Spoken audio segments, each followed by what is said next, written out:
Aš darysiu, kaip aš norėsiu. Man yra visiškai pachui, aš esu. Aš buvau nei kalinys, nei plėšikas ar vagis, kuogi aš tau netikau, juk tada gražus buvau. Apie tave tik galvojau, mintyse tave nešiojau.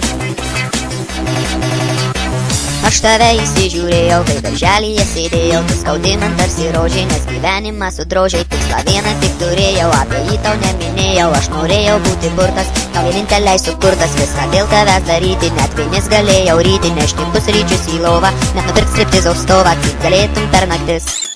Man visai tai netrukdys, nes aš tavo kalinys.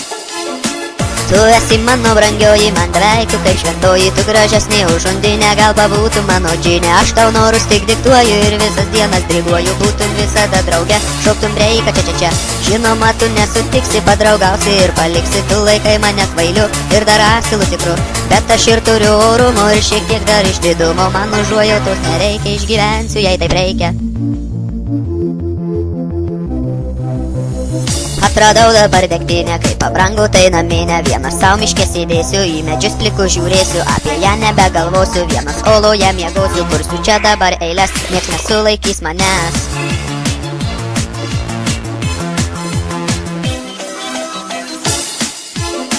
Pagyvensim, pamatysim, jei reikės nusižudysim, juk tai taip populiaru, pasikaurė ir ramu, tiek aplinkui neteisybės, dauguma iš vyriausybės, bet geriau mes padainuokim.